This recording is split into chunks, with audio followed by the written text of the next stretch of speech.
नमस्कार. आज बनवतो आता आम्ही कांदा भजी. त्याच्यासाठी साहित्य दाखवते तुम्हाला काय काय घेतलंय. हे बारीक चिरलेले 2 कांदे आहेत. हे बारीक चिरलेला कांदा आहे.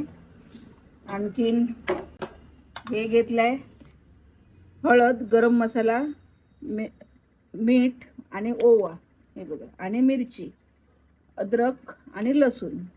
थोडी थोडी अद्रक लसूण घेतली मग टेस्टी. हा कांदा घेतलाय बारीक चिरलेला, त्याला मीठ लावलंय मी थोडा वेळ. आता त्याच्यात टाकू थोडीशी हळद, थोडी हळद,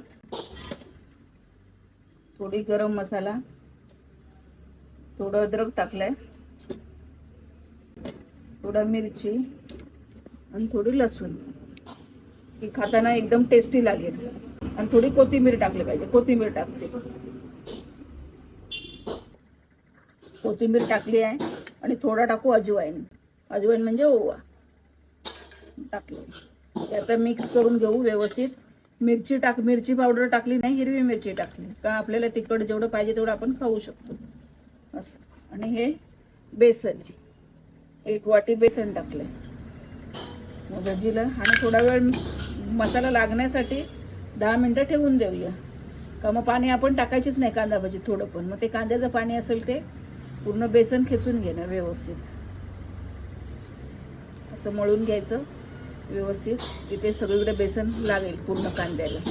10 मिनिटांनी परत आपण त्याला नंतर फ्राय करायचं. हे बघा, कांदा पीठ हे झालंय आपलं पीठ तयार. कांदा बेसन लावून आता तेल पण गरम करून घेतलंय मी. आता त्याच्यामध्ये कांदा भजी सोडू आपण. तेल तापलंय व्यवस्थित.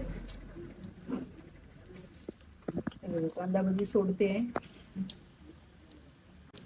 हे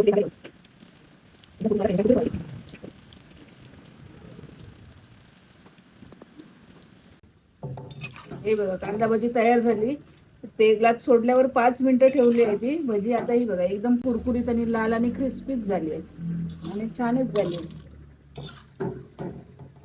हे बघा, आता तेलातून मी काढते आहे.